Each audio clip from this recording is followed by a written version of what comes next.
പാഠഭാഗമായിട്ട് നമ്മൾ ഒരു ഓഡിയോയിലൂടെ നമ്മൾ ബന്ധപ്പെട്ടിരുന്നു. നമുക്കറിയാം ആ പാഠഭാഗത്തിൻ്റെ സൗന്ദര്യമായിരുന്നു.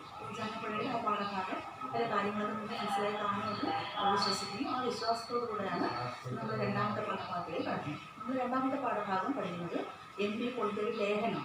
ആ ലേഖനത്തിൻ്റെ പേരാണ് പ്രകൃതി സൗന്ദര്യവും കലാസൗന്ദര്യവും. ആ പ്രകൃതി സൗന്ദര്യം കലാസൗന്ദര്യം എന്ന പാഠഭാഗത്തെക്കുറിച്ചാണ് നമ്മളിവിടെ ചർച്ച ചെയ്തത്. അപ്പോൾ നമ്മൾ ആദ്യമായിട്ട് നോക്കേണ്ടത് എന്താണ് പ്രകൃതി സൗന്ദര്യം, എന്താണ് കലാസൗന്ദര്യം. പ്രകൃതി സൗന്ദര്യം എന്ന് പറഞ്ഞാൽ നമ്മൾ പ്രകൃതിയിൽ കാണുന്ന സൗന്ദര്യം. നമ്മൾ ആ പ്രകൃതിയിൽ കാണുന്ന സൗന്ദര്യം നമ്മൾ എങ്ങനെയാണ് ആസ്വദിക്കുന്നത്? നമ്മൾ എന്തെങ്കിലും ഒരു പൂത്ത് നിൽക്കുന്ന ഒരു റോസാച്ചെടി നമ്മൾ ആ ദൃശ്യം കാണുന്നു. ആ കാണുന്ന സമയത്ത് നമ്മൾ ആ സൗന്ദര്യം പെട്ടെന്ന് നമ്മുടെ മനസ്സിലേക്ക് കടന്നു. ഇനി ഒരു കലാകാരൻ എന്ത് ചെയ്യുന്നു? ഈ ദൃശ്യത്തെ ഒരു ചിത്രമാക്കി മാറ്റും.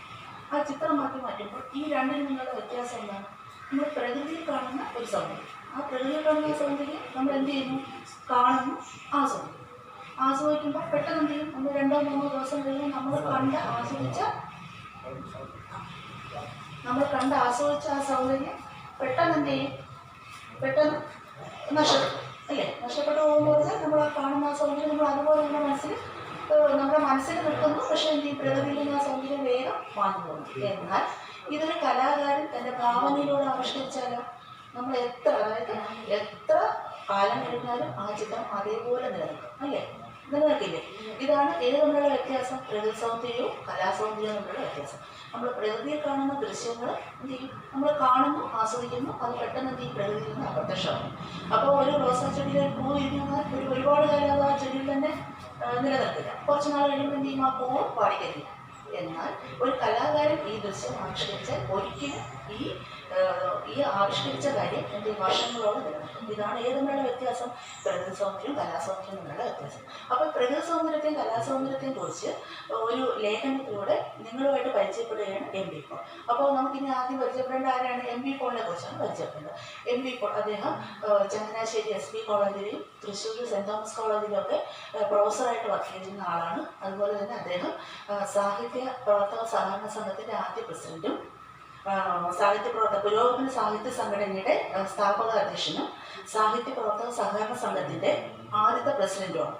അതുപോലെ തന്നെ അദ്ദേഹത്തിൻ്റെ കൃതികൾ വളരെയധികം പ്രസിദ്ധമായ കൃതികളാണ്. അദ്ദേഹത്തിൻ്റെ പ്രധാനപ്പെട്ട കൃതികളാണ് നോവൽ സാഹിത്യം, ചെറുകഥാ പ്രസ്ഥാനം, സൗന്ദര്യ നിരീക്ഷണം, സാഹിത്യഗതി,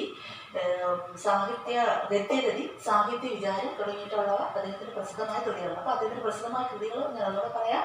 ഏതൊക്കെയാണ്? നോവൽ സാഹിത്യം, ചെറുകഥാ പ്രസ്ഥാനം, സൗന്ദര്യ നിരീക്ഷണം, ഗദ്യഗതി, സാഹിത്യ വിചാരം മുതലായവയാണ് അദ്ദേഹത്തിൻ്റെ പ്രസിദ്ധമായ കൃതികൾ. ഇന്ന് നമ്മൾ പരിചയപ്പെടുന്നത് MP പോളിൻ്റെ ഒരു ലേഖനമായിട്ടാണ്. ആ ലേഖനത്തിൻ്റെ പേരാണ് പ്രകൃതി സൗന്ദര്യവും കലാസൗന്ദര്യം. അപ്പോൾ നമുക്ക് ആദ്യമായിട്ട് നമുക്ക് പരിചയപ്പെടേണ്ടത് പ്രകൃതിയായിട്ട് മനുഷ്യന് ബന്ധമുണ്ട് അല്ലേ? പ്രകൃതി മനുഷ്യൻ തമ്മിൽ അഭേദ്യമായിട്ട് ബന്ധപ്പെട്ടാണ് ജീവിക്കുന്നത്. അപ്പോൾ മനുഷ്യൻ, അതായത് ഇതിനകത്ത് ആദ്യം പറഞ്ഞിരുന്നത് എന്താണ് പ്രകൃതി സൗന്ദര്യവും കലാസൗന്ദര്യവും തമ്മിലുള്ള വിവേചനത്തിന് നിദാനം. അത് നിങ്ങൾക്കുള്ള ക്വസ്റ്റ്യനാണ്.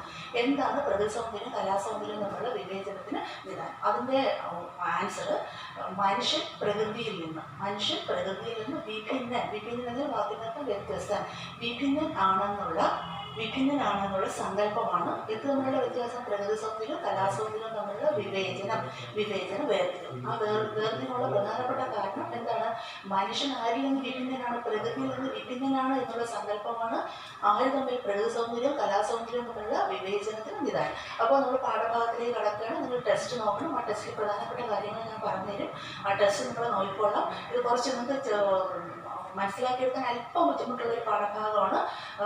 നിങ്ങൾ പ്രധാനമായിട്ടും മനസ്സിലാക്കേണ്ട 2 കാര്യങ്ങൾ: എന്താണ് പ്രകൃതി സൗന്ദര്യം, എന്താണ് കലാസൗന്ദര്യം എന്ന് മനസ്സിലാക്കി കഴിഞ്ഞാൽ ഈ പാഠഭാഗങ്ങൾക്ക് വേഗം എന്ത് ചെയ്യാൻ പറ്റും? കടന്നു വരാൻ പറ്റും. ഇപ്പം നിങ്ങൾ ആദ്യം ടെസ്റ്റ് എടുത്തോളം. ടെസ്റ്റിൽ തന്നെ ആദ്യം പറഞ്ഞ സെൻറ്റൻസിന് ഞാൻ പറഞ്ഞതാണ് മനുഷ്യൻ പ്രകൃതിയിൽ നിന്ന് വിഭിന്നനാണെന്നുള്ള സങ്കല്പമാണ് പ്രകൃതി സൗന്ദര്യവും കലാസൗന്ദര്യവും തമ്മിലുള്ള വിവേചനം എന്ന വാക്കിൻ്റെ അർത്ഥം വേർതിരിവ്. നിദാനം എന്ന് പറഞ്ഞാൽ അർത്ഥം കാരണം. ആ വിവേചനത്തിന് നിദാനം എന്താണ്? മനുഷ്യൻ പ്രകൃതിയിൽ നിന്ന് വിഭിന്നനാണെന്നുള്ള സങ്കല്പമാണ്. ഇനി അടുത്ത പറഞ്ഞിരിക്കുന്നത് മനുഷ്യൻ പ്രകൃതിയുടെ അംശമാണെന്ന് വാദിച്ചാൽ എന്താണ് ഈ വിവേചനം, ഈ വേർതിരിവിന് അടിസ്ഥാനം ഉണ്ടാകുക? മനുഷ്യന് പ്രകൃതി മാത്രമാണ് എന്ന് നമ്മൾ സങ്കല്പിച്ചു കഴിഞ്ഞാൽ പ്രകൃതി സൗന്ദര്യം കലാസൗന്ദര്യം നമ്മളുടെ വേർതിരിവിന് അടിസ്ഥാനമില്ലാത്തത്. ഇനി അടുത്തതായിട്ട് എന്തിനോട് പറയുന്നതെന്ന് പറഞ്ഞാൽ നമ്മൾ എന്ത് ചെയ്യാറുണ്ട്, നമ്മൾ സാധാരണ ചെടികളൊക്കെ നടാറുണ്ട് അല്ലേ. അപ്പോൾ ഇവിടെ പറഞ്ഞിരിക്കുന്നത് പറഞ്ഞാൽ ഒരു ഒട്ടുമാവ്, ആ ഒട്ടുമാവിൽ ഒട്ടിക്കുക എന്നുള്ളത് നമുക്കറിയാം, ബഡിങ്ങാണ് ഉദ്ദേശിക്കുന്നത്. ഒട്ടിക്കുക എന്ന് പറയുന്ന കർമ്മം മാത്രമാണ് ആര് ചെയ്യുന്നത്, മനുഷ്യൻ ചെയ്യുന്നത് അല്ലേ. നമ്മൾ ഒട്ടിക്കുക എന്നുള്ള കർമ്മം മാത്രം മനുഷ്യൻ ചെയ്യുകയും എന്നാൽ അത് പൂക്കുകയും കാക്കുകയൊക്കെ ചെയ്യുന്ന ആരുടെ ശക്തി കൊണ്ടാണ്, നിങ്ങൾ തന്നെ ആരുടെ ശക്തി കൊണ്ടാണ്, പ്രകൃതിയുടെ ശക്തി കൊണ്ട്. അപ്പോൾ പ്രകൃതിക്ക് എത്രമാത്രം സ്വാധീനം നമ്മളിൽ ചെലുത്താൻ കഴിയുമെന്നുള്ളൊരു ഉദാഹരണമാണ്. അപ്പോൾ ഒട്ടിക്കൽ എന്ന് പറയുന്ന അതിൽ ഒരു മാവ് ഒട്ടിക്കുക എന്ന് പറയുന്ന കർമ്മം മാത്രമാണ് ആര് ചെയ്യുന്നത്, മനുഷ്യൻ ചെയ്യുന്നത്. അത് പൂക്കുകയും കാക്കുകയൊക്കെ ചെയ്യുന്ന ആരുടെ ശക്തി കൊണ്ടാണ്, മനുഷ്യൻ്റെ ശക്തി കൊണ്ടാണ്. അടുത്ത് പറഞ്ഞിരിക്കുന്നത് പറഞ്ഞാൽ മനുഷ്യൻ പ്രകൃതിയുടെ അംശമാണെങ്കിൽ എല്ലാ ശക്തി സൗന്ദര്യം ആരുടെ തന്നെയാണ്, പ്രകൃതിയുടെ തന്നെ. അപ്പോൾ പ്രകൃതിക്ക് ഒരുപാട്, അതായത് മനുഷ്യൻ്റെ മേൽ ഒരുപാട് സ്വാധീനം ചെലുത്താൻ ആർക്ക് കഴിയും, പ്രകൃതിക്ക് കഴിയും. ഒരുപാട് സ്വാധീനം ചെലുത്താൻ പ്രകൃതിക്ക് കഴിയുന്നുണ്ട് എന്നുള്ളത് കൊണ്ട് തന്നെയാണ് എന്ത് പറയുന്നത്, മനുഷ്യൻ പ്രകൃതിയുടെ അംശമാണെങ്കിൽ എല്ലാ ശക്തിയും എല്ലാ സൗന്ദര്യം ആരുടെ തന്നെയാണ്, പ്രകൃതിയുടെ തന്നെയാണെന്ന് പറയാനുള്ള കാരണം. ഇനി അടുത്ത പറഞ്ഞിരിക്കുന്നത് പ്രകൃതി സൗന്ദര്യവും കലാസൗന്ദര്യവും നമുക്ക് എങ്ങനെ വേർതിരിക്കാം, എങ്ങനെയാണ് നമ്മൾ പ്രകൃതി സൗന്ദര്യത്തെയും കലാസൗന്ദര്യത്തെയും വേർതിരിച്ച് നടത്തുന്നത്. നമുക്കറിയാം പ്രകൃതി എന്ന് പറഞ്ഞാൽ എപ്പോഴും മാറിക്കൊണ്ടിരിക്കുന്ന ഒരു പ്രതിഭാസമാണ് അല്ല, എപ്പോഴും. അതായത് നമുക്കറിയാം ഇപ്പോൾ പെട്ട് മഴക്കാലമാണ്, മഴക്കാലം കഴിഞ്ഞാൽ ഉടൻ തന്നെ എന്ത് ചെയ്യും, ചിലപ്പോൾ മഞ്ഞുകാലം വരും, മഞ്ഞുകാലം കഴിഞ്ഞാൽ ഉടൻ തന്നെ എന്ത് ശിശിരകാലം വരും. ഇങ്ങനെ ഓരോ കാലാവസ്ഥയും ഈ പ്രകൃതി ഇങ്ങനെ മാറിക്കൊണ്ടിരിക്കുകയാണ്. അപ്പോൾ മാറിക്കൊണ്ടിരിക്കുന്ന പ്രകൃതിയുടെ ഓരോ ഭാവവും ക്ഷണികമാണ്. ക്ഷണികം എന്ന് പറഞ്ഞാൽ സ്ഥിരതയില്ല, ക്ഷണികമാണ്. അപ്പോൾ നിങ്ങൾക്കറിയാം നമ്മൾ 2018 2019 കണ്ടതാണ് പ്രകൃതി ഭയങ്കരമായ വെള്ളപ്പൊക്കത്തിലൂടെ നമുക്ക് ഒരുപാട് നാശങ്ങളൊക്കെ ഉണ്ടായി. അപ്പോൾ എന്ത് ചെയ്യും, പെട്ടെന്ന് പ്രകൃതിയുടെ ഭാവങ്ങൾ മാറും. അപ്പോൾ നമ്മൾ പ്രകൃതിയുടെ സൗന്ദര്യം ആസ്വദിച്ചു നോക്കുന്ന അതേപോഴും മാറിക്കൊണ്ടിരിക്കുന്നു. അതിൻ്റെ ഓരോ ഭാവവും ക്ഷണികം എന്ന് പറഞ്ഞാൽ സ്ഥിരതയില്ലാത്ത, അതിൻ്റെ ഓരോ ഭാവവും ക്ഷണികമാണെന്ന് പറഞ്ഞാൽ സ്ഥിരതയില്ലാത്ത. ഇനി അടുത്ത പറഞ്ഞിരിക്കുന്നത് ചില ഭാവങ്ങളിൽ ഈ ഭാവങ്ങളിൽ ചിലത് നമ്മൾ സൗന്ദര്യ പ്രകൃതി ഉളവാക്കാൻ കഴിയാത്തവർ.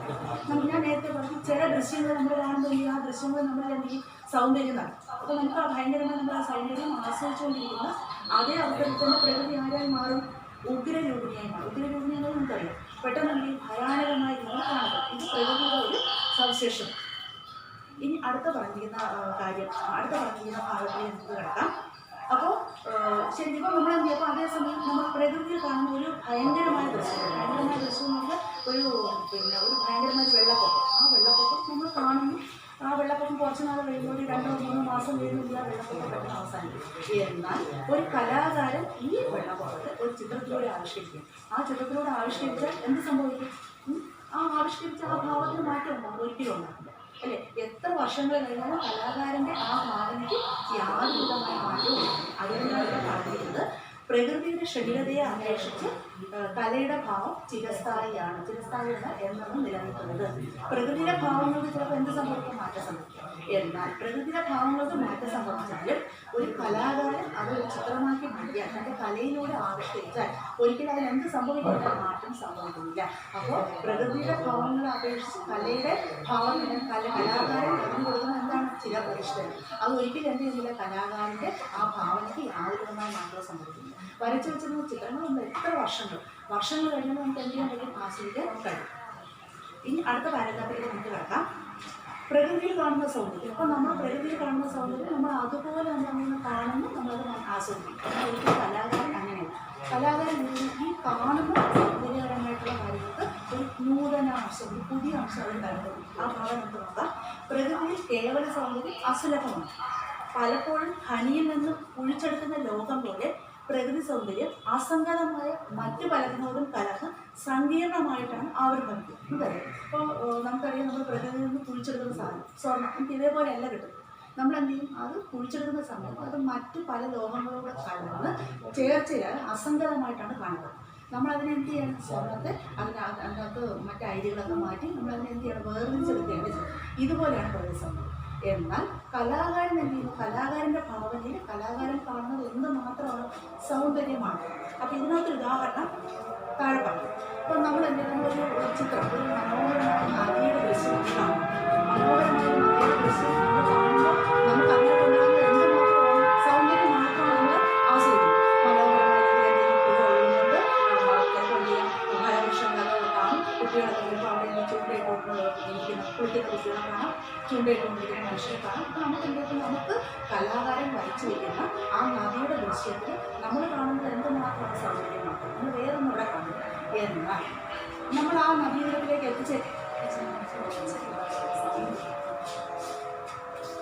നമ്മൾ കുറേ കൂടെ എന്ത് ചെയ്യണം, നമ്മൾ ആ നദീതീരത്തിൻ്റെ സമീപത്തേക്ക് ചെല്ലുകയാണ്. ആ നദീതീരത്തിൻ്റെ സമീപത്തേക്ക് ചെല്ലുമ്പോൾ നമ്മൾ അവിടെ കാണുന്ന കാഴ്ച എന്ന് പറയുന്നത് നമുക്കറിയാം, ചുറ്റുപാടൊക്കെ ഭയങ്കരമായ മാലിന്യങ്ങളൊക്കെ ഉണ്ടാവും.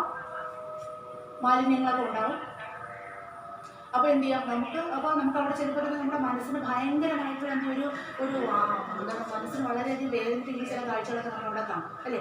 മനുഷ്യ വിസർജ്യവും അതുപോലെ തന്നെ കന്നുകാലികളെയൊക്കെ കുളത്തിൽ കുളിപ്പിക്കുന്നതൊക്കെ, നദിയിൽ കുളിപ്പിക്കുന്നതൊക്കെ ദൃശ്യം നമ്മൾ കാണുമ്പോൾ നമ്മുടെ സൗന്ദര്യ പ്രതീതിക്ക് എന്തുണ്ടാവും, വിലങ്ങുതടി, തടസ്സം അല്ലേ. അപ്പോൾ നമ്മൾ നേരത്തെ കണ്ട് നമ്മൾ ചിത്രം ആസ്വദിച്ചപ്പോൾ നമ്മൾ എന്ത് ചെയ്യണം, നമ്മുടെ മനസ്സിനകത്ത് ആസ്വാദനം മാത്രമേ ഉണ്ടായിരുന്നുള്ളൂ, വേറെ ഒന്നും ഉണ്ടായിരുന്നു.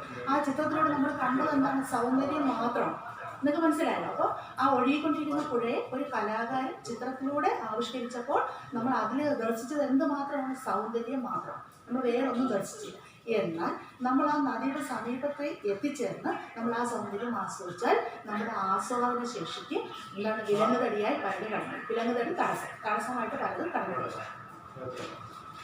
മനസ്സിലായോ? അപ്പോൾ ഇതാണ് എന്തുകൊണ്ടുള്ള വ്യത്യാസം. പ്രകൃതിയിൽ കാണുന്ന ദൃശ്യങ്ങൾ നമ്മൾ എന്ത് ചെയ്യാണ്, നമ്മൾ സ്വയം ആസ്വദിക്കുമ്പോഴും ഒരു കലാകാരൻ ചിത്രത്തിലൂടെ ആവിഷ്കരിക്കുമ്പോഴും ഉണ്ടാകുന്ന വ്യത്യാസം അല്ലേ. അപ്പോൾ ഇനി അടുത്ത പാരഗ്രാഫാണ്. അപ്പോൾ ആ ഭാഗം ഞാൻ ഒന്നുകൂടെ വായിക്കാം. ഒരു നദി, ഇന്നാട്ടിലെ ഒരു നദിയുടെ സൗന്ദര്യം നാം ആസ്വദിച്ചുകൊണ്ടിരിക്കുമ്പോൾ ആ നദിയുടെ തീരത്തിരുന്ന് ജലമലിനമാകുന്ന പാപികളുടെ കാഴ്ച നമ്മുടെ ആസ്വാദനത്തിന് വിലങ്ങുതടിയായി നിൽക്കുന്നു. വിലങ്ങുതടി എന്നുള്ള വാക്കിനകത്ത് തടസ്സമായി നിൽക്കുന്നു. അടുത്തത്, കലർപ്പില്ലാത്ത സൗന്ദര്യം പ്രായണ കലയിലാണ് നമ്മൾ കാണുന്നത്. അപ്പോൾ ഒരു തടസ്സവും ഇല്ലാതെ നമുക്ക് സൗന്ദര്യം ആസ്വദിക്കാൻ കഴിയുന്നത് എവിടെയാണ്, കലയിലാണ് നമുക്ക് എന്ത് ചെയ്യാണ്, കലർപ്പില്ലാത്ത സൗന്ദര്യം കാണാൻ കഴിയുന്നത്. ഇനി അടുത്തത്, സൗന്ദര്യാംശം ആവിഷ്കരിക്കാൻ മാത്രമാണ്. അപ്രകൃതവും അസംസ്കൃതവുമായിട്ടുള്ള അംശങ്ങളെല്ലാം ഉപേക്ഷിച്ച് സൗന്ദര്യം മാത്രം ആവിഷ്കരിക്കാനുള്ള ഒരു ശ്രമമാണ് ആര് നടത്തുന്നത്, കലാകാരനാണ്. ഇതാണ് ഏത് തമ്മിലുള്ള വ്യത്യാസം, പ്രകൃതി സൗന്ദര്യം കലാസൗന്ദര്യം തമ്മിലുള്ള പ്രധാനപ്പെട്ട വ്യത്യാസം. ഇനി അടുത്തതായിട്ട് നമുക്ക് പഠിക്കാനുള്ളത് അടുത്ത പാരഗ്രാഫിൽ പറയുന്ന കാര്യങ്ങളിൽ പ്രകൃതിക്ക് സൗന്ദര്യം സൃഷ്ടിക്കുക മാത്രമല്ല, വേറെ ഒരുപാട് ജോലികളുണ്ട്. അത് നമുക്ക് 6 ഋതുക്കളുണ്ട്. 6 ഋതുക്കൾ നമ്മൾ ഒരു വർഷം എന്നത് 12 മാസമാണ്, 12 മാസം. അപ്പോൾ 2 മാസങ്ങൾ വെച്ച് ഓരോ ഋതുക്കളായിട്ട് നമ്മൾ കാണുന്നു. ആ ഋതുക്കളുടെ രീതി അനുസരിച്ചാണ് ആരുടെ പ്രവർത്തനം, പ്രകൃതിയുടെ പ്രവർത്തനം. അപ്പോൾ പ്രകൃതിക്ക് സൗന്ദര്യം സൃഷ്ടിക്കുക മാത്രമല്ല, ഒഴിച്ചുകൂടാൻ കഴിയാത്ത, അത് മാറ്റി നിർത്താൻ കഴിയാത്ത പല ജോലികളും. ഇനി അടുത്തത് നമുക്ക് എന്ത് ചെയ്യണം, നേരത്തെ പറഞ്ഞു ചില സമയങ്ങളിൽ മാത്രമേ നമുക്ക് എന്ത് ചെയ്യാൻ പറ്റുള്ളൂ, നമുക്ക് പ്രകൃതിയുടെ സൗന്ദര്യം നല്ല രീതിയിൽ ആസ്വദിച്ചുകൊണ്ട് നിൽക്കുന്ന സമയത്ത് തന്നെ എന്ത് ചെയ്യും, ആ പ്രകൃതിയുടെ സൗന്ദര്യം പെട്ടെന്ന് മാറിപ്പോകും, വേറൊരു ദൃശ്യം കടന്നു വരികയാണ്. അപ്പോൾ ആ കടന്നു വരുന്ന ദൃശ്യം ചിലപ്പോൾ നമുക്ക് എന്ത് ചെയ്യും, ചിലപ്പോൾ നമുക്ക് ഭയപ്പാടുണ്ടാകുന്നതായിരിക്കും. നമുക്ക് അതിലെന്ത് ആവിഷ്കരിക്കാൻ കഴിയില്ല, സൗന്ദര്യം ആസ്വദിക്കാൻ കഴിയില്ല. നോക്കിക്കോളാം. വസന്തത്തിലൂടെ പുഞ്ചിരി തൂകുന്ന പ്രകൃതി ചിലപ്പോൾ നഖത്തിലും ദന്തത്തിലും രക്തം പുരണ്ട് ഉഗ്രരൂപിണിയായി പ്രത്യക്ഷപ്പെടും. ചിലപ്പോൾ എന്താണ്, ചിരിച്ചുകൊണ്ട് നിൽക്കുന്ന പ്രകൃതി അല്ലേ. ആ ചിരിച്ചുകൊണ്ട് നിൽക്കുന്നപ്പോൾ നമ്മൾ ഭയങ്കരമായിട്ട് വസന്തകാലം നമ്മൾ ആസ്വദിച്ചുകൊണ്ട് നിൽക്കുന്ന സമയത്ത് തന്നെ പെട്ടെന്ന് എന്ത് ചെയ്യാം, പ്രകൃതിക്ക് മാറ്റം സംഭവിക്കാം. പ്രകൃതി എന്തായി മാറാം, ഒരു ഉഗ്രരൂപിണിയായി. ഉഗ്രരൂപിണി എന്ന് നമുക്കറിയാം, നമുക്ക് ഭയപ്പാടുണ്ടാകുന്ന ഒരു രീതിയിലേക്ക് പ്രകൃതി മാറാം. അതുകൊണ്ടാണ് നേരത്തെ പറഞ്ഞത് പ്രകൃതി എപ്പോഴും മാറിക്കൊണ്ടിരിക്കുന്ന ഒരു പ്രതിഭാസമാണ്. അടുത്ത് പറയുന്നത്, കല എന്ന് പറഞ്ഞാൽ സ്വോദ്ദേശമാണ് ആകർഷിക്കുന്നത്. മനസ്സിലായി. ഒരു കലാകാരൻ ഒരു ചിത്രം കാണുന്ന ഒരു ദൃശ്യത്തെ ഒരു ചിത്രമാക്കി മാറ്റുമ്പോൾ അപ്പോൾ അയാൾക്ക് എന്ത് ചെയ്യും, ആ ചിത്രമാക്കി മാറ്റുന്ന സമയത്ത് അദ്ദേഹം അതിനകത്ത് ഒരുപാട് മാറ്റങ്ങളുണ്ട്. കലാകാരൻ്റെ ദൃഷ്ടിയിൽ എന്ത് ആവിഷ്കരിക്കുക മാത്രമാണ് ലക്ഷ്യം, സൗന്ദര്യം ആവിഷ്കരിക്കുക മാത്രമാണ് ലക്ഷ്യം. അപ്പോൾ എന്ത് ചെയ്യും, ആ കലാകാരൻ ചിത്രം വരയ്ക്കും, ഒരു മനോഹരമായ ചിത്രം. ആ മനോഹരമായ ചിത്രം ഒരുപാട് ആസ്വാദകർ കാണും. ആ കാണുന്ന ആസ്വാദകർ എന്ത് ചെയ്യും, അവരുടെ ആസ്വാദനപരമായിട്ടുള്ള കാര്യങ്ങൾ മറ്റുള്ളവരായിട്ട് ചർച്ച ചെയ്യും. അപ്പോൾ എന്ത് ചെയ്യും, ഈ ചർച്ച ചെയ്യുന്ന സമയത്ത് അവർക്കും എന്ത് ആ ചിത്രം കാണണമെന്ന് തോന്നും. അപ്പോൾ ഒരുപാട് ആസ്വാദകർ ഇതിൻ്റെ പേരിൽ ആർക്ക് ലഭിക്കുന്നു, കലാകാരൻ ലഭിക്കുന്നു. അതോടുകൂടി ആര് പ്രശസ്തനാകുന്നു, കലാകാരൻ പ്രശസ്തനാകും. മനസ്സിലായി. അപ്പോൾ ഇതാണ് ആരുടെ ലക്ഷ്യം, കലാകാരൻ്റെ ലക്ഷ്യം. താൻ ആവിഷ്കരിക്കാൻ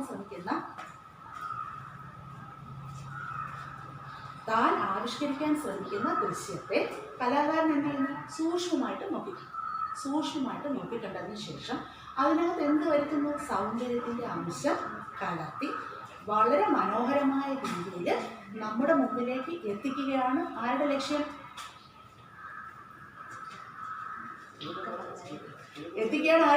കലാകാരൻ്റെ ലക്ഷ്യം.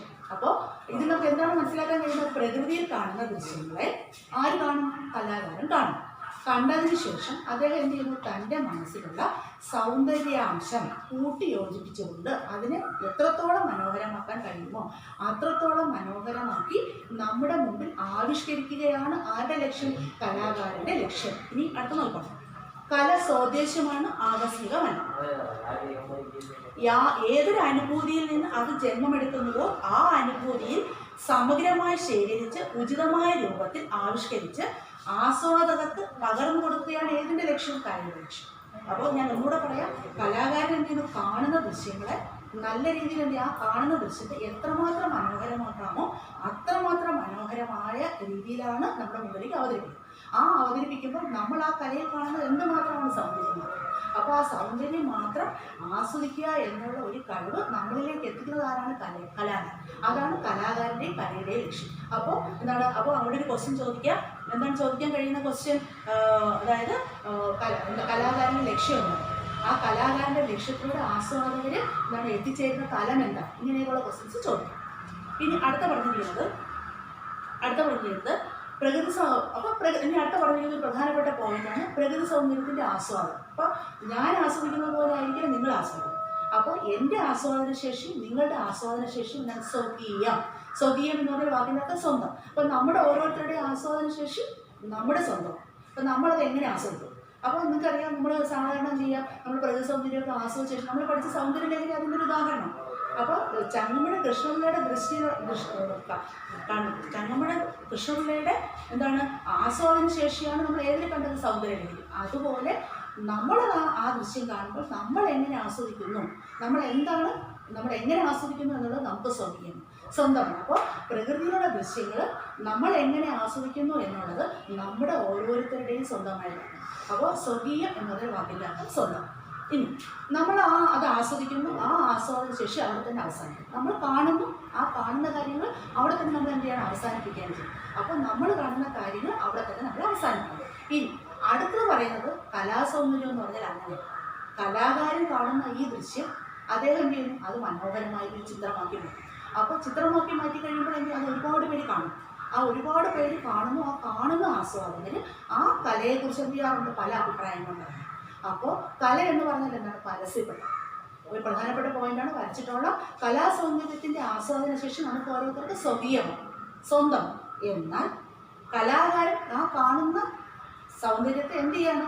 ആ കലയിലൂടെ ആവിഷ്കരിച്ച് ഒരു പരസ്യപ്പെടുത്തലാണ് ഉദ്ദേശിക്കുന്നത്. അപ്പോൾ കലാകാരൻ്റെ ലക്ഷ്യം എന്താണ്? പരസ്യപ്പെടുത്തലാണ്. ഇനി അടുത്ത് പഠിപ്പിക്കുന്നത്, കലാകാരൻ ഒരു ചിത്രം വരച്ചു. ആ ചിത്രം നമ്മൾ കണ്ടപ്പോൾ നമ്മൾ അതിനകത്ത് ആസ്വദിച്ചത് എന്തുമാത്രമാണ്? സൗന്ദര്യം മാത്രമാണ്. അപ്പം നമ്മൾ ആ കലയിലൂടെ മനസ്സിലേക്ക് കൊണ്ടുവന്നത് സൗന്ദര്യമാണ്, അല്ലേ? ആ സൗന്ദര്യം നമ്മൾ എന്ത് ചെയ്യും? മതിവരോട് ആസ്വദിച്ചു. അപ്പോൾ നമുക്ക് എന്തൊക്കെയാണ്? അപ്പോൾ ആ ചിത്രത്തെക്കുറിച്ച് നിങ്ങളോട് 2 വാക്ക് പറയാൻ പറഞ്ഞാൽ നിങ്ങൾക്ക് ഒരുപാട് കാര്യങ്ങൾ പറയാനുണ്ട്. അപ്പോൾ എന്താണ് നിങ്ങൾ ഉദ്ദേശിക്കുന്നത്? കലാകാരൻ ആവിഷ്കരിച്ച ദൃശ്യത്തെ നമ്മൾ കാണുകയും കണ്ട സൗന്ദര്യത്തെ എന്താണ് നമ്മുടെ മനസ്സിലേക്ക് പകർത്തി കഴിയുമ്പോൾ നമ്മുടെ മനസ്സിലേക്ക് എത്രമാത്രം ആ സൗന്ദര്യം കൊണ്ടുവരാൻ കഴിയുമോ, ആ കൊണ്ടുവരാൻ കഴിയുന്ന ആ സൗന്ദര്യത്തിൻ്റെ തോത് എത്രത്തോളം കൂടുന്നുവോ ആ കൂടുന്നതിനനുസരിച്ച് ആരുടെ ലക്ഷ്യം പൂർത്തീകരിക്കപ്പെടുന്നു? കലാകാരൻ്റെ ലക്ഷ്യം. അപ്പോൾ അപ്പോഴാണ് ആര് ശരിക്കും ഒരു കലാകാരൻ്റെ ലക്ഷ്യം പൂർത്തിയായി കഴിയുന്നത്? കലാകാരൻ്റെ ലക്ഷ്യം പൂർത്തിയായി കഴിയുന്നത്. അത് ഞാൻ വായിക്കാം ആ സെൻറ്റൻസ്.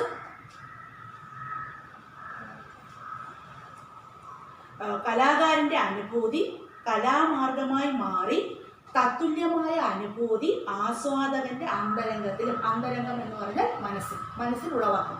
അന്തരംഗം എന്നൊരു വാക്കിനർത്ഥം മനസ്സ്. അപ്പോൾ ആവിഷ്കരിച്ച ദൃശ്യത്തെ എന്താണ് എത്രമാത്രം ആസ്വാദകന്റെ മനസ്സിലേക്ക് കൊണ്ടുവരാൻ കലാകാരന് കഴിയുന്നുവോ ആ കഴിയുന്നതിൻ്റെ തോതനുസരിച്ചാണ് ആരുടെ വിജയം? കലാകാരൻ്റെ വിജയം. അതായത് കലാകാരൻ ഉദ്ദേശിച്ച കാര്യം ഫലപ്രദമായ രീതിയിൽ ആസ്വാദകന്റെ മനസ്സിലേക്ക് എത്തിച്ചു കഴിയുമ്പോഴാണ് ആരുടെ ലക്ഷ്യം പൂർത്തീകരിക്കപ്പെടുന്നത്? കലാകാരൻ്റെ ലക്ഷ്യം. അത് മനസ്സിലാക്കണം, അല്ലേ? അപ്പോൾ ഞാനൊരു ഒരു ചിത്രം വരച്ച് നിങ്ങളെ കാണിച്ചാൽ ഞാൻ വരച്ച ചിത്രം, അപ്പോൾ ഞാൻ വരച്ച ചിത്രം എന്താണ് എന്ന് നിങ്ങൾ പറഞ്ഞു കഴിയും. അപ്പോൾ ഞാൻ എന്താണോ ഉദ്ദേശിച്ചത്, ഞാൻ ഉദ്ദേശിച്ച കാര്യം നിങ്ങൾ പറയുമ്പോഴാണ് എൻ്റെ ലക്ഷ്യം പൂർത്തീകരിക്കുന്നത്. മനസ്സിലായി? ഉദാഹരണം ഞാനൊരു മയിലിൻ്റെ ചിത്രമാണ് ബോർഡിൽ വരച്ചതെങ്കിൽ നിങ്ങൾ പറയേണ്ടത് മയിലാണ് എന്ന് പറഞ്ഞു കഴിഞ്ഞാൽ ആരുടെ ലക്ഷ്യം പൂർത്തിയായി കഴിഞ്ഞു? ഞാനെന്ന കലാകാരൻ്റെ ലക്ഷ്യം പൂർത്തിയായി കഴിഞ്ഞു. കാര്യം മനസ്സിലായി? ഇനി അടുത്തത്, കലാകാരൻ മാത്രം ആസ്വദിക്കാനാണ് കലാസൃഷ്ടി നടത്തുന്നതെന്ന വാദം അനുഭവത്തിന് യോജിച്ചത്. അപ്പം ഞാനൊരു ചിത്രം വരച്ചു, ആ ചിത്രം എനിക്ക് മാത്രം ആസ്വദിക്കാനാണ് എന്ന് ഞാൻ പറഞ്ഞാൽ അതൊരിക്കലും അംഗീകരിക്കാൻ കഴിയുന്ന വാദം. അപ്പോൾ ഒരു കലാകാരൻ ചിത്രം വരയ്ക്കുന്നത് എന്തിനു വേണ്ടിയാണ്? മറ്റുള്ളവർക്ക് കാണാനും മറ്റുള്ളവരെ ആസ്വദിക്കുന്നതിന് വേണ്ടിയിട്ടാണ് കലാകാരൻ ചിത്രം വരയ്ക്കുന്നത്. അപ്പോൾ ചിത്രം വരച്ചത് എനിക്ക് മാത്രം ആസ്വദിക്കാനാണ് എന്ന് ഞാൻ പറഞ്ഞാൽ ആ വാദം ഒരിക്കലും എന്ത് ചെയ്യാൻ കഴിയില്ല, ഒരിക്കലും അംഗീകരിച്ചു കൊടുക്കാൻ കഴിയുന്നതല്ല. ഇനി അടുത്ത പറയുന്നത്, ഈ കലാകാരൻ വരച്ച ചിത്രങ്ങൾ മറ്റുള്ളവരുടെ മനസ്സിലേക്ക് കൊണ്ടുവരികയും ആ കൊണ്ടുവന്ന് അവർ ഭയങ്കരമായിട്ട് ആസ്വദിക്കുമ്പോഴാണ് ആരുടെ ലക്ഷ്യം പൂർത്തീകരിക്കുന്നത്? ഞാൻ നേരത്തെ പറഞ്ഞു, കലാകാരൻ്റെ ലക്ഷ്യം. ഇവിടെ പറയുന്നുണ്ട് യോജിച്ചില്ല. സ്വകീയമായ അനുഭൂതി ഇതരരുടെ അന്തരംഗത്തിൽ, ഇതരെന്ന് പറഞ്ഞാൽ ആസ്വാദകരുടെ മനസ്സിൽ പകർത്തി കഴിയുമ്പോഴാണ് കല ചരിതാർത്ഥമാകുന്നത്. പക്ഷേ ഈ ക്വസ്റ്റ്യൻ ചോദിക്കാൻ, എപ്പോഴാണ് കല ചരിതാർത്ഥമാകുന്നത്? എന്താണ് കലാകാരൻ ഉദ്ദേശിച്ച കാര്യം ആ ഉദ്ദേശിച്ച രീതിയിൽ തന്നെ ആരുടെ അന്തരംഗത്തിലേക്ക്, ആസ്വാദകരുടെ അന്തരംഗത്തിലേക്ക് പകർത്തി കഴിയുമ്പോൾ മാത്രമാണ് ആരുടെ ലക്ഷ്യം പൂർത്തീകരിക്കുന്നത്? കലാകാരന്റെ ലക്ഷ്യം പൂർത്തീകരിക്കുന്നത്. ചരിതാർത്ഥം എന്താണ്? ആഗ്രഹം സാധിക്കും. കലാകാരൻ എന്താണോ ഉദ്ദേശിച്ചത് ആ ഉദ്ദേശിച്ച കാര്യം സഫലമായി തീരുന്നത് എപ്പോഴാണ്? താൻ ഉദ്ദേശിച്ച കാര്യം ആസ്വാദകരുടെ മനസ്സിലേക്ക് എത്രമാത്രം എത്തിക്കാൻ കഴിയും, അവർ എത്രമാത്രം ആസ്വദിച്ചു, അവർ നല്ല രീതിയിൽ അവരുടെ ആസ്വാദനത്തിൻ്റെ പരകോടിയിലേക്ക് എത്തിച്ചേർന്നോ. അപ്പം നമ്മൾ ആ പരകോടിയിൽ, നമ്മൾ ഏറ്റവും ഉന്നതമായ നിലയിലേക്ക് എത്തിച്ചേരുമ്പോഴാണ് ആരുടെ ലക്ഷ്യം പൂർത്തീകരിക്കപ്പെടുന്നത്? കലാകാരൻ്റെ ലക്ഷ്യം പൂർത്തീകരിക്കപ്പെടുന്നു. ഇനി ഒരു വിധത്തിൽ നോക്കിയാൽ ഇത് വെറും പ്രചാരണമാണെന്ന് സമ്മതിക്കും എന്ന് ആലോചിക്കേണ്ടത്. കലാകാരൻ്റെ ഉദ്ദേശം സൗന്ദര്യം സൃഷ്ടിക്കുകയാണെന്ന് പോലും പറയാൻ പറ്റില്ല. കലാകാരൻ്റെ ലക്ഷ്യം എന്തുമാത്രമാണ്? സൗന്ദര്യം സൃഷ്ടിക്കാനാണ്. കലാകാരന് വേറെ ഒരു ലക്ഷ്യമില്ല. താൻ കണ്ട ദൃശ്യത്തെ എത്രമാത്രം മനോഹരമായ രീതിയിൽ ആസ്വാദകരുടെ മനസ്സിലേക്ക് പകർത്താൻ കഴിയുമോ അത്രമാത്രം തീവ്രതയോടുകൂടി പകർത്തി കഴിയുമ്പോഴാണ് ആരുടെ ലക്ഷ്യം പൂർത്തീകരിക്കപ്പെടുന്നത്? കല. ഇത് ഒരു കാര്യം തന്നെയാണ്. അപ്പോഴാണ് ആരുടെ ലക്ഷ്യം പൂർത്തീകരിക്കപ്പെടുന്നത്? കലാകാരൻ്റെ ലക്ഷ്യം. ഇനി അടുത്ത ഞാൻ പറയാം, ഞാനൊരു നോവൽ എഴുതാൻ തുടങ്ങി. അപ്പം ഞാൻ ആ നോവൽ എഴുതുന്ന സമയത്ത് ഞാൻ ഈ നോവൽ എഴുതി കഴിഞ്ഞാൽ ആ നോവൽ എന്താണ്, നല്ലതായിരിക്കുമോ, ആസ്വാദകർക്ക് ഇഷ്ടപ്പെടുമോ എന്നൊന്നും ഞാൻ ചിന്തിക്കാറില്ല. ഞാൻ എന്ത് ചെയ്യും? ഞാൻ എൻ്റെ മനസ്സിലുള്ള കാര്യങ്ങൾ ആ നോവലിലൂടെ കാണും.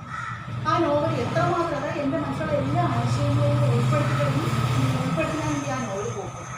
ആ നോവൽ പൂർത്തിയാക്കി കഴിഞ്ഞതിന് ശേഷം എന്ത് ചെയ്യും? ആ നോവലിനെ ഒന്നുകൂടെയൊക്കെ വായിച്ച് ആ നോവൽ പുറത്തിറങ്ങി കഴിയുമ്പോൾ നിങ്ങളത് വായിച്ച് നോക്കുകയും നിങ്ങൾ വായിച്ച് നോക്കിയതിന് ശേഷം നിങ്ങൾ പറയുന്ന അഭിപ്രായം, ആ നോവൽ വളരെ നല്ലതായിരുന്നു, വളരെ ആസ്വാദന ശേഷിയുള്ള ഒരു നോവലാണ് എന്ന് പറയുമ്പോഴാണ് തൻ്റെ ശ്രമം ഫലവത്തായി എന്ന് ആരറിയുന്നത്? കലാകാരൻ. മനസ്സിലാവും? നമ്മൾ ചെയ്യുന്ന പ്രവൃത്തിയുടെ ഫലം. ഇപ്പം ഞാനൊരു കാര്യം ചെയ്താൽ അത് വളരെ നന്നായിരുന്നു എന്ന് നിങ്ങൾ പറയുമ്പോൾ മാത്രമാണ് ഞാൻ ചെയ്ത പ്രവൃത്തിയുടെ ഫലമാർക്ക് കിട്ടുന്നത് എനിക്ക് കിട്ടും. അതുകൂടെ കലാകാരൻ പറയുന്നത് നോക്കണം. തൻ്റെ കൃതി സുന്ദരമാണോ അല്ലയോ എന്ന് സൃഷ്ടിയിൽ ഏർപ്പെടുമ്പോൾ അയാൾ ആലോചിക്കണം. എഴുതുന്ന ആൾ എന്ത് ചെയ്യാറില്ല? ആലോചിക്കാറേ. തൻ്റെ അനുഭൂതി, തൻ്റെ മനസ്സിലുള്ള അനുഭൂതിയെ പൂർണ്ണമായും സമ്യക്ക് എന്ന് പറഞ്ഞാൽ ഉചിതമായ രീതിയിൽ, സമ്യക്ക് വാക്കിനർത്ഥം ഉചിതമായ രീതിയിൽ ആവിഷ്കരിക്കുക മാത്രമാണ് ആരുടെ ഉദ്യമം? ആ എഴുത്തുകാരൻ്റെ ഉദ്യമം, ശ്രമം. അപ്പോൾ താൻ എഴുതാൻ ഉദ്ദേശിക്കുന്ന കാര്യങ്ങൾ എത്രമാത്രം ഫലപ്രദമായ രീതിയിൽ ആവിഷ്കരിക്കാൻ കഴിയുമോ അത്രയും ഫലപ്രദമായ രീതിയിൽ ആവിഷ്കരിക്കുക മാത്രമാണ് ആരുടെ ശ്രമം? കലാകാരൻ്റെ ശ്രമം. ഇനി അയാളുടെ ഉദ്യമം എന്ന് പറഞ്ഞാൽ വാക്കിനർത്ഥം ശ്രമം ഫലവത്തായി എന്നതിൻ്റെ മുദ്രയാണ് നിങ്ങൾ ആ നോവലിൽ ആസ്വദിക്കുന്നതിൻ്റെയും സൗന്ദര്യം. നിങ്ങൾ ആ നോവൽ വായിച്ചു കഴിയുമ്പോൾ ആ നോവല് നിങ്ങൾക്ക് എത്രമാത്രം ഇഷ്ടമായി എന്നുള്ള ഒരു മറുപടിയാണ് ആരുടെ വിജയം? കലാകാരൻ്റെ വിജയം. അപ്പോൾ ഒരിക്കൽ പോലും ആ കലാകാരൻ സൃഷ്ടിയിൽ ഏർപ്പെടുന്ന സമയത്ത് തൻ്റെ കൃതി സുന്ദരമാണോ ഇല്ലയോ എന്ന് ചിന്തിക്കണം. ആ കൃതി പുറത്തിറങ്ങി കഴിയുമ്പോൾ നിങ്ങളത് വായിക്കുകയും വായിച്ചതിന് ശേഷം നിങ്ങളതിൽ കാണുന്ന സൗന്ദര്യം, അതായത് നിങ്ങളുടെ ആസ്വാദന ശേഷിയാണ് ആരുടെ വിജയം? കലാകാരൻ്റെ വിജയം അല്ലെങ്കിൽ എഴുത്തുകാരൻ്റെ വിജയം.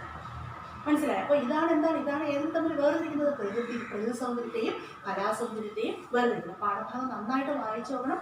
വായിച്ചു നോക്കിയാൽ മാത്രം ഇതിൻ്റെ കാര്യങ്ങൾ പെട്ടെന്ന് മനസ്സിലാവും. ഇനി അടുത്ത് പറയുന്ന കാര്യങ്ങൾ എന്ന് പറഞ്ഞാൽ കലാസൗന്ദര്യം എന്ന് പറയുന്നത് പ്രകൃതി സൗന്ദര്യത്തിന്റെ അനുകരണം അല്ല. പരീക്ഷയ്ക്ക് ചോദിക്കാനുള്ള ഒരു ക്വസ്റ്റ്യനാണ്, എന്താണ് കലാസൗന്ദര്യം പ്രകൃതി സൗന്ദര്യത്തിന്റെ അനുകരണമല്ല. നിങ്ങൾക്കറിയാം, നമ്മളെല്ലാവരും അനുകരണത്തിന്റെ കാര്യത്തിൽ മുൻപിലാണ് അല്ലേ? ഇപ്പം നിങ്ങൾക്കറിയാം, ആദ്യമായിട്ട് സ്കൂളിൽ പോകുന്നൊരു കുട്ടി എന്ത് ചെയ്യും? സ്കൂളിൽ ചെന്ന് കഴിഞ്ഞുകൊണ്ട് ആ ടീച്ചർ എന്തൊക്കെയാണ് കാണിക്കുന്നതെന്ന് നോക്കുകയും ആ നോക്കി വെച്ചതിന് ശേഷം എന്ത് ചെയ്യും? കുട്ടി വീട്ടിൽ വന്നതിന് ശേഷം അതുപോലെ അനുകരിക്കും. അപ്പം നമ്മളെല്ലാവരും അനുകരണത്തിന്റെ കാര്യത്തിൽ ഒട്ടും പിന്നിലും അല്ലേ? അനുകരണം എന്ന് പറഞ്ഞാൽ എന്താണ്? മനുഷ്യൻ്റെ കൂടെ പഠിക്കണം എല്ലാം. അപ്പം ഇവിടെ പറഞ്ഞിരിക്കുന്നത് എന്താണ്? കലാസൗന്ദര്യം ഒരിക്കലും ഏതിൻ്റെ അനുകരണമല്ല, പ്രകൃതി സൗന്ദര്യത്തിൻ്റെ അനുകരണം എന്ന് പറഞ്ഞാൽ ഞാൻ അതിൻ്റെ കാര്യം പറഞ്ഞില്ല. നമ്മൾ പ്രകൃതിയിൽ കാണുന്ന ഒരു ദൃശ്യം, ആ പ്രകൃതിയിൽ കാണുന്ന ദൃശ്യത്തിൽ നല്ലതും ഉണ്ടാവും മോശമുണ്ടാവും. പക്ഷെ ഒരിക്കൽ പോലും മോശമായ ഒന്നിനെയും ആവിഷ്കരിക്കാൻ ആര് തയ്യാറാകുന്നില്ല? കലാകാരന്മാരാണ്. അതായത് ഒരു ചെടിയിൽ നിൽക്കുന്ന ഒരു പൂക്കൾ നിങ്ങൾക്കറിയാം, വണ്ട് കടിച്ച് വികൃതമാക്കിയ പൂമൊട്ടുകളൊക്കെ ഉണ്ടാകും. എന്നാൽ ഒരിക്കൽ പോലും കലാകാരൻ്റെ ദൃഷ്ടിയിൽ ഒരിക്കലെങ്കിലും വണ്ട് കടിച്ച് വികൃതമാക്കിയ ഒരു മൊട്ടിനെ ആവിഷ്കരിക്കാൻ ആര് തയ്യാറാകാറില്ല? കലാകാരൻ. അപ്പോൾ കലാകാരൻ അതിനകത്ത് ആവിഷ്കരിക്കാൻ ശ്രമിക്കുന്നത് എന്തുമാത്രമാണ്? സൗന്ദര്യം മാത്രം. അപ്പം നമ്മൾ പ്രകൃതിയിൽ കാണുന്ന ദൃശ്യങ്ങളിൽ എന്തുമാത്രമല്ല, സൗന്ദര്യം മാത്രമാണ് നമ്മൾ ആസ്വദിക്കുന്നത്, നമ്മൾ കാണുന്നു അല്ല. നമ്മൾ സൗന്ദര്യം ഇല്ലാത്ത പലതും കാണും അല്ലേ? വികൃതമായിട്ടുള്ള പലതും പ്രകൃതിയിൽ കണ്ടാൽ ആ വികൃതമായിട്ടുള്ള ഒന്നിനെയും ആവിഷ്കരിക്കാൻ ആരും തയ്യാറാകാറില്ല കലാകാരൻ. ഇതുകൊണ്ടാണ് പറഞ്ഞത് എന്ത്? കലാസൗന്ദര്യം എന്തിൻ്റെ അനുകരണമല്ല? പ്രകൃതി സൗന്ദര്യത്തിൻ്റെ അനുകരണം അല്ല. ഇനി പ്രകൃതിയിൽ കാണുന്ന ഒരു ദൃശ്യം കലാകാരൻ ഒരു പുതിയൊരു അംശം കൂട്ടിച്ചേർക്കും. പുതിയൊരു അംശം, ഒരു നൂതനാംശം. നൂതനം എന്ന് പറഞ്ഞാൽ പുതിയ. അപ്പോൾ കലാകാരൻ കൂട്ടിച്ചേർക്കുന്ന നൂതനാംശം എന്താണ്? സൗന്ദര്യം. അപ്പോൾ ഒരിക്കൽ പോലും നമുക്ക് വെറുപ്പുണ്ടാകാത്ത രീതിയിൽ, നമുക്ക് ഭയപ്പാടുണ്ടാകാത്ത രീതിയിൽ നമ്മളതിൽ കാണുന്നത് എന്തുമാത്രമാണ്? സൗന്ദര്യം മാത്രമാണ്. സൗന്ദര്യം മാത്രമാണ് നമ്മളതിൽ കാണുന്നത്. അപ്പോൾ പരീക്ഷയ്ക്ക് ചോദിക്കാൻ കൊള്ളാവുന്ന ഒരു ക്വസ്റ്റ്യനാണ്, കലാസൗന്ദര്യം പ്രകൃതി സൗന്ദര്യത്തിൻ്റെ അനുകരണമല്ല എന്ന് പറയാനുള്ള കാരണം എന്താണ് കാരണം? നമ്മൾ പ്രകൃതിയിൽ കാണുന്ന എല്ലാ ദൃശ്യങ്ങളും സൗന്ദര്യമുള്ളതല്ല. സൗന്ദര്യമില്ലാത്ത ദൃശ്യങ്ങൾ നമ്മൾ കാണാം. എന്നാൽ സൗന്ദര്യമില്ലാത്ത ഒന്നിനെയും ആരും ആവിഷ്കരിക്കാറില്ല, കലാകാരൻ ആവിഷ്കരിക്കാറില്ല. കലാകാരൻ്റെ ദൃഷ്ടി, കലാകാരൻ കാണുന്നത് എന്തുമാത്രമാണ്? സൗന്ദര്യം മാത്രമാണ്. അപ്പോൾ കലാകാരൻ അതിൽ കലർത്തുന്ന, അതായത് താൻ വരയ്ക്കുന്ന ചിത്രത്തിൽ കലർത്തുന്ന നൂതനാംശം, പുതിയ അംശം ഏതാണ്? സൗന്ദര്യം. അതുകൊണ്ട് കലാസൗന്ദര്യം പ്രകൃതി സൗന്ദര്യത്തിൻ്റെ അനുകരണം അല്ല. കലാസൃഷ്ടിക്ക് പ്രേരകമായ അനുഭൂതി പ്രകൃതിയിൽ നിന്ന് ലഭിച്ചതാണെന്നിരുന്നാൽ തന്നെയും, അപ്പോൾ ശരിക്കും ഈ പടം വരയ്ക്കാനുള്ള ഒരു ദൃശ്യം കലാകാരന് കിട്ടുന്നത് എവിടെ നിന്നാണ്? പ്രകൃതിയിൽ നിന്ന്. അപ്പോൾ പ്രകൃതിയിൽ നിന്നാണ് നമ്മൾ ദൃശ്യങ്ങൾ കാണുകയും ആ കാണുന്ന ദൃശ്യങ്ങൾ ഏതിലൂടെ ആവിഷ്കരിക്കുകയും ചെയ്യുന്നത്? കലയിലൂടെ ആവിഷ്കരിക്കുകയും ചെയ്യുന്നത്. അത് കലാരൂപം പ്രാപിക്കുമ്പോൾ അതിൽ നൂതനമായ ഒരംശം, പുതിയൊരംശം കലരുന്നുണ്ട്. ഈ പുതിയ അംശം ഏതാണെന്ന് നമുക്കറിയാം. എന്താണ് ആ അംശം? കലാകാരൻ അതിൽ കലർത്തുന്ന സൗന്ദര്യം. ഇനി അടുത്ത പറയുന്നത്, പ്രകൃതിയിൽ നിന്നുള്ള പ്രചോദനവും കലാകാരൻ്റെ പ്രത്യാഘാതവും ചേർന്നുള്ള ഒരു ശക്തിവിശേഷമാണ് കലയാണ്. മനസ്സിലായി? കലാകാരൻ എന്ത് ചെയ്യും? ആ കാണുന്ന ദൃശ്യം എൻ്റെ മനസ്സിലേക്ക് കൊണ്ടുവരും. ആ മനസ്സിലേക്ക് കൊണ്ടുവന്നതിന് ശേഷം അതിൽ എന്തൊക്കെ മാറ്റങ്ങൾ വരുത്താം, അതെങ്ങനെ ഉചിതമായ രീതിയിൽ പകർത്താൻ കഴിയും, അത് എങ്ങനെ പകർത്തിയാലാണ് കലാകാരൻ ഏറ്റവും കൂടുതൽ ആസ്വദിക്കുന്നത്, ഇതെല്ലാം മനസ്സിലാക്കിയിട്ട് മോശമായിട്ടുള്ള എല്ലാ കാര്യങ്ങളെയും എടുത്ത് കളഞ്ഞതിന് ശേഷം എന്തുമാത്രം സൗന്ദര്യം മാത്രം ആവിഷ്കരിക്കാനാണ് അവരുടെ ശ്രമം, കലാകാരൻ്റെ ശ്രമം. ഇങ്ങനെയുള്ള ശ്രമം നമ്മൾ കാണുകയും നമ്മൾ നല്ല രീതിയിൽ അത് ആസ്വദിക്കുകയും ചെയ്യുമ്പോഴാണ് ശരിക്കും എന്ത് ചെയ്യുന്നത്? കലാകാരൻ്റെ ലക്ഷ്യം പൂർത്തീകരിക്കുന്നത്. ഇനി അടുത്തത് ഞാൻ പറയുന്ന ഒന്ന് രണ്ട് ഉദാഹരണങ്ങൾ ശ്രമിച്ചോളാം. ഇപ്പോൾ നിങ്ങൾക്ക് ഒരു ഉദാഹരണം, നമ്മൾ എന്തെങ്കിലും ഒരു കൊലപാതകം നടന്നു പോയി, ഒരാളെ കൊന്നിട്ടിരിക്കുന്ന ഒരു കൊന്നു നമ്മൾ പോയി നേരിട്ട് കാണുമ്പോൾ സ്വാഭാവികമായിട്ടും നിങ്ങൾക്കും എനിക്കും ഭയങ്കരമായ ഭയപ്പാടാണ് അല്ലെ? നമ്മൾ ഭയങ്കരമായിട്ട് ഭയചിന്തയാണ്. എന്നാൽ ഇതൊരു കലാകാരൻ ഒരു ചിത്രത്തിലൂടെയാണ് ആവിഷ്കരിക്കുന്നത്. ആ കൊലപാതകം നടന്ന മുറിയിൽ അയാൾ ആ കൊല ചെയ്യപ്പെട്ട് കിടക്കുന്നതും രക്തം നടന്നിട്ട് കിടക്കുന്നതായിട്ടുള്ള ആ ദൃശ്യത്തെ കലാകാരൻ മനോഹരമായിട്ടുള്ള ഒരു ചിത്രമാക്കി മാറ്റിയാൽ, ആ ചിത്രം നിങ്ങൾ കണ്ടാൽ നിങ്ങൾക്ക് ഭയപ്പാടുണ്ടാകും? ഒരിക്കലും ഉണ്ടാകും. നിങ്ങൾ അതിനകത്ത് നിങ്ങൾക്ക് ഭയപ്പാടല്ല ഉണ്ടാകുന്നത്, പകരം നിങ്ങൾ അതിനകത്തുള്ള സൗന്ദര്യമാണ് ആസ്വദിക്കുന്നത്. നിങ്ങൾ ആ ദൃശ്യത്തിൽ ആസ്വദിക്കുന്നത് സൗന്ദര്യം. ഇനി അതുപോലെ തന്നെ അറപ്പും വെറുപ്പും ഉണ്ടാകുന്ന ഒരു ഒരു പ്രാകൃതനായിട്ടുള്ള മനുഷ്യൻ അല്ലേ, മുഷിഞ്ഞ വസ്ത്രവും അതുപോലെ ശരീരമൊക്കെ അഴുകി വ്രണമൊക്കെ പിടിച്ച ഒരു മനുഷ്യനെ നമ്മൾ കണ്ടാൽ നമ്മൾ പെട്ടെന്ന് നമ്മൾ ഭയപ്പെടാം, നമ്മൾ അയാളുടെ അടുത്ത് പോകില്ല, നമുക്ക് ഭയങ്കരമായി നമ്മൾ മൂക്കൊക്കെ പോകും അല്ലേ. എന്നാൽ ഈ ഒരു ദൃശ്യത്തെ ഒരു കലാകാരൻ മനോഹരമായി ചിത്രമാക്കി മാറ്റിയാൽ നമ്മൾ അതിനകത്ത് ആസ്വദിക്കുമ്പോൾ ഒരിക്കലും എന്ത് ചെയ്യും, നമുക്ക് വെറുപ്പുണ്ടാകും. നമ്മൾ പകരം എന്ത് ചെയ്യും, നമ്മൾ അതിനകത്ത് എന്താണ് കാണുന്നത്, നമ്മൾ അതിനകത്ത് ഒരു സൗന്ദര്യമാണ് അല്ലേ. അപ്പോൾ ശരിക്കും വെറുപ്പും ഭയവും ഉണ്ടാക്കാൻ കഴിയുന്ന എന്താണ് രംഗങ്ങൾ പോലും ചിത്രമാക്കി മാറ്റിയാൽ നമ്മൾ എന്ത് ചെയ്യും, നമ്മൾ ഒരിക്കലും അതിനകത്ത് ആസ്വാദകരായിട്ട് നമ്മൾ അതിനകത്ത് എന്താണ് കാണുന്നത്, സൗന്ദര്യം മാത്രമാണ്. നമുക്ക് ഒരിക്കലും ഭയം ഉണ്ടാവില്ല, നമുക്ക് ആർക്കും വെറുപ്പും. നമ്മൾ ആ ദൃശ്യത്തിലൂടെ ആസ്വദിക്കാൻ ശ്രമിക്കുകയാണ്. നമ്മൾ എത്രമാത്രം സൗന്ദര്യം ആസ്വദിക്കാൻ ശ്രമിക്കുമ്പോൾ അത്രമാത്രം നമ്മൾ എന്ത് ചെയ്യും, സൗന്ദര്യം ആസ്വദിക്കും. അപ്പോൾ ശരിക്കും ഇതൊരു വിരോധാഭാസമല്ല. വിരോധാഭാസം എന്ന് പറഞ്ഞാൽ നമ്മൾ പെട്ടെന്ന് എന്ത് ചെയ്യും, വിരോധം തോന്നുമാറൊക്കെ വിരോധാഭാസം നമ്മൾ കാണുമ്പോൾ. അതായത് എന്താണോ കലാകാരൻ വളരെ സങ്കടകരമായിട്ടുള്ള ഒരു ദൃശ്യമാണ് ആവിഷ്കരിക്കുന്നതെങ്കിലും ആ സങ്കടകരം നമുക്ക് സങ്കടമല്ല അനുഭവപ്പെടും, നമുക്കവിടെ അനുഭവപ്പെടുന്ന സന്തോഷം. ഇതൊരു വൈരുദ്ധ്യമല്ലേ, ഇതൊരു വ്യത്യാസമുള്ള കാര്യമല്ലേ. എന്ത് വികാരമാണോ കലാകാരൻ ആവിഷ്കരിക്കാൻ ശ്രമിക്കുന്നത്, ആ ആവിഷ്കരിക്കാൻ ശ്രമിക്കുന്ന രംഗം സങ്കടകരമായിട്ടുള്ളതും അതായത് ഭയം ഉണ്ടാക്കുന്നതും ഭയങ്കരമായിട്ടുള്ള നമുക്ക് അറപ്പും വെറുപ്പും ഉണ്ടാക്കുന്നതുമായിട്ടുള്ള ഒരു ദൃശ്യമാണെങ്കിലും നമ്മളതിൽ കാണുന്നത് എന്തുമാത്രമാണ്, നമ്മളതിൽ കാണുന്നത് സൗന്ദര്യമാണ് അല്ലേ. ആ സൗന്ദര്യം നമ്മൾ ആസ്വദിക്കുന്നത്, അതായത് കലാകാരൻ ആവിഷ്കരിച്ചിരിക്കുന്ന ദൃശ്യത്തിൽ ആ ദൃശ്യത്തിൽ ഭയമാണ് ഉണ്ടാകുന്നതെങ്കിലും നമ്മളതിനകത്ത് ആസ്വദിക്കുന്നത് എന്താണ്, നമ്മൾ അതിൻ്റെ സൗന്ദര്യമാണ് ആസ്വദിക്കുന്നത്. അപ്പോൾ ശരിക്കും ഇതെന്താണ്, ഇത് നമ്മുടെ കലാനിർമ്മാണ പ്രക്രിയയിൽ എന്താണ്, ഒരു വിരോധാഭാസമാണ്. ഞാൻ ആ പാരഗ്രാഫ് വായിക്കാൻ നോക്കാം. പ്രകൃതിയിൽ നിന്നുള്ള പ്രചോദനവും കലാകാരൻ്റെ പ്രത്യാഘാതവും ചേർന്നുള്ള ഒരു ശക്തി വിശേഷമാണ് ഏതിൽ കാണപ്പെടുന്നത്, കലയിൽ കാണപ്പെടുന്നത്. പ്രേരകമായ അനുഭൂതി ഒരുപക്ഷെ എന്തായിക്കൊള്ളണമെന്നില്ല, സുന്ദരമായിക്കൊള്ളണമെന്നില്ല. അത് ചിലപ്പോൾ ഭീവത്സവും ചിലപ്പോൾ ഭീകരവും ചിലപ്പോൾ ശോകമയവുമാണ്. കാണുന്ന ദൃശ്യം ചിലപ്പോൾ എന്ത് ചെയ്യും, ഭയങ്കര ഭീകരമായിരിക്കാം, ഭയങ്കര ഭയാനകമായിരിക്കാം, അല്ലെങ്കിൽ എന്താണ് നമ്മൾ എന്തുണ്ടാക്കുന്നതായിരിക്കാം, ദുഃഖം ഉണ്ടാക്കുന്നതായിരിക്കാം.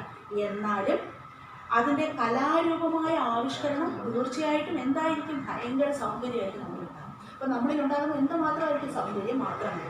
അപ്പോൾ ഇതാണ് എന്ത്, കലാനിർമ്മാണത്തിൽ ഒരു വിരോധാഭാസം. ഇത് ശരിക്കും എന്താണ്, ഇതൊരു വിരോധാഭാസമാണ്. പരീക്ഷയ്ക്ക് ചോദിക്കാനുള്ള മെയിൻ ക്വസ്റ്റ്യനാണ് എന്താണ് കലാനിർമ്മാണത്തിൽ വിരോധാഭാസം, എന്താണ് എഴുതേണ്ട ആൻസർ.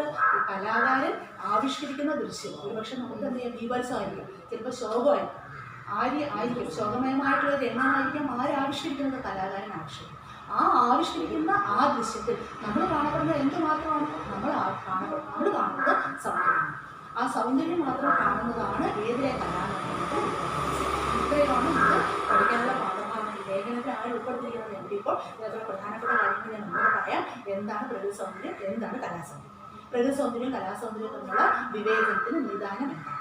ഇനി അടുത്ത പറഞ്ഞിരിക്കുന്ന പ്രകൃതി എങ്ങനെയാണ്, പ്രകൃതി എപ്പോഴും മാറിക്കൊണ്ടിരിക്കും, എപ്പോഴും പ്രകൃതി ഒരുപോലെയാണ്, പ്രകൃതിക്ക് ഒരുപാട് മാറ്റങ്ങളുണ്ട് അല്ലേ. നമ്മൾ സൗന്ദര്യം ആസ്വദിച്ചുകൊണ്ടിരിക്കുന്ന അതേ വസ്ത്രത്തിന് എന്ത് ചെയ്യുക, പ്രകൃതി ഉഗ്രരൂപമായി കാണുന്നു. പ്രകൃതിയിലുള്ള എല്ലാം സുന്ദരമായ കാര്യങ്ങളാണ്, എന്താണ് അസുന്ദരമായിട്ടുള്ള കാര്യങ്ങൾ എന്താണ്, പ്രകൃതിയാണ്. എന്നാൽ കലാകാരൻ്റെ ഭാവനയിൽ എന്ത് മാത്രമേ ഉള്ളൂ, കലാകാരൻ എപ്പോഴും ആവിഷ്കരിക്കാൻ ശ്രമിക്കുന്നത് എന്തുമാത്രമാണ്, സൗന്ദര്യമാണ്.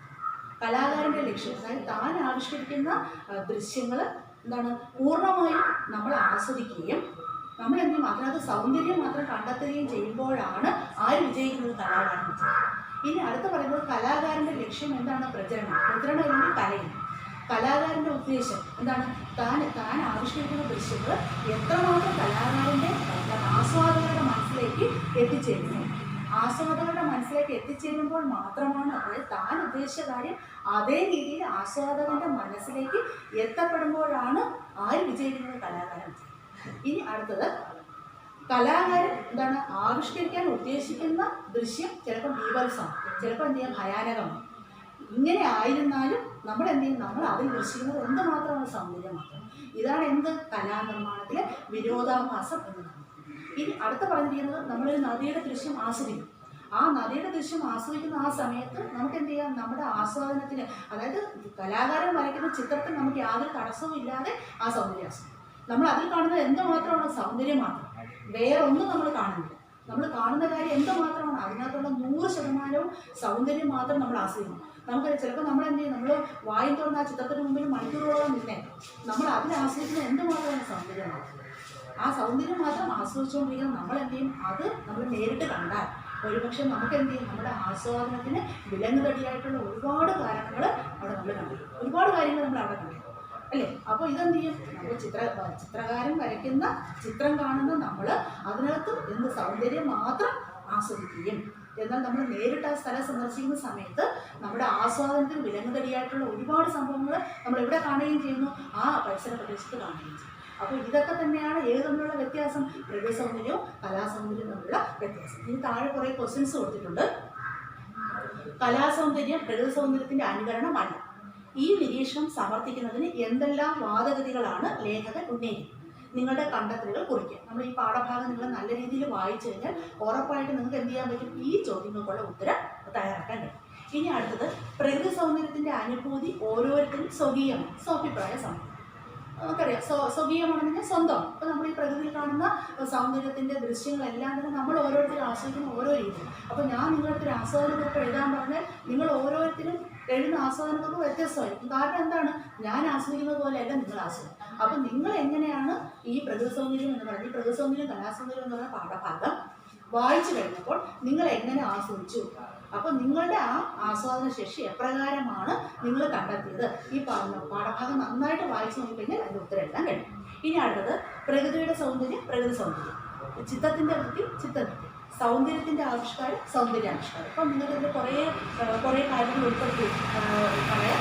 മനുഷ്യനിർമ്മിതം. അപ്പോൾ എന്താണ് മനുഷ്യനിർമ്മിതം, നമ്മൾ എങ്ങനെ വിഗ്രഹിക്കും, മനുഷ്യനാൽ നിർമ്മിതമാണ് മനുഷ്യനിർമ്മിതം. അടുത്തത് ഉഗ്രരൂപിണി, എങ്ങനെ നിങ്ങൾ അതിനെ വിഗ്രഹിക്കും, ഉഗ്രമായ രൂപത്തോട് കൂടിയവൾ. മനസ്സിലായത്, ഈ പാഠഭാഗത്ത് കണ്ടെത്തി എഴുതാനുള്ളതാണ്. ഇനി അടുത്തത് രമണീയമായ ഭാവം. എന്താണ് രമണീയ ഭാവം? രമണീയ ഭാവത്തെ നമ്മൾ എങ്ങനെ വിഗ്രഹിക്കും, രമണീയമായ ഭാവം. സൗന്ദര്യത്തിൻ്റെ പ്രതീതി കൊടുത്തിട്ടുണ്ട്, എന്താണ് സൗന്ദര്യ പ്രതീതി. അടുത്ത സൗന്ദര്യത്തിൻ്റെ സാരം സൗന്ദര്യ സാരം, സൗന്ദര്യത്തിൻ്റെ സാരം സൗന്ദര്യ സാരം. കേവലമായ സൗന്ദര്യം, എങ്ങനെ നിങ്ങൾ എഴുതും, കേവല സൗന്ദര്യം, കേവലമായ സൗന്ദര്യം കേവല സൗന്ദര്യം. കലാസൗന്ദര്യം കലയുടെ സൗന്ദര്യം. അടുത്തത് സാമാന്യ വ്യവഹാരം സാമാന്യമായ വ്യവഹാരം, സാമാന്യമായ വ്യവഹാരമാണ് സാമാന്യ വ്യവഹാരം. പ്രകൃതിയുടെ ഭാവമാണ് പ്രകൃതി ഭാവം. അപ്പം എഴുതിക്കൊള്ളാം, എന്താണ് പ്രകൃതിയുടെ സൗന്ദര്യം, അതിൻ്റെ എന്താണ് എഴുതാം. മനുഷ്യനാൽ നിർമ്മിതം, ഉഗ്രമായ രൂപത്തോട് കൂടിയവൾ, രമണീയമായ ഭാവം, രമണീയമായ ഭാവം.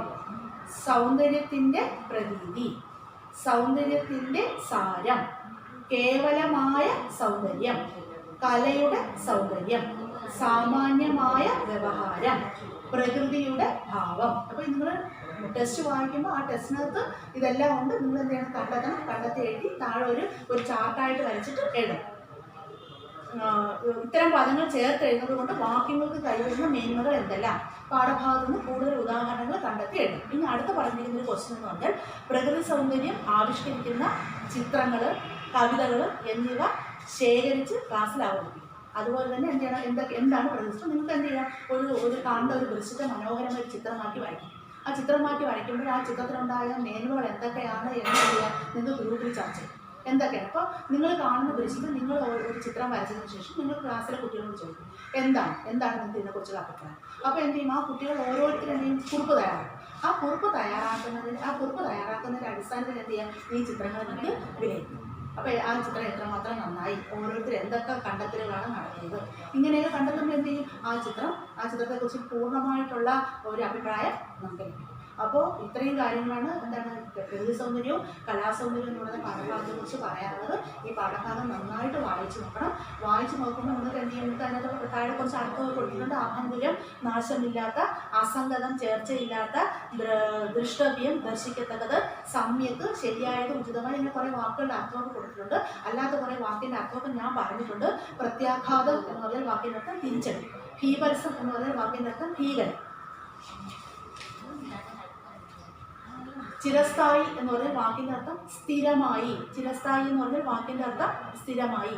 സുലഭം എന്ന് പറഞ്ഞാൽ നിങ്ങൾക്കറിയാം ധാരാളം, സുലഭത്തിൻ്റെ ഓപ്പോസിറ്റാണ് അസുലഭം.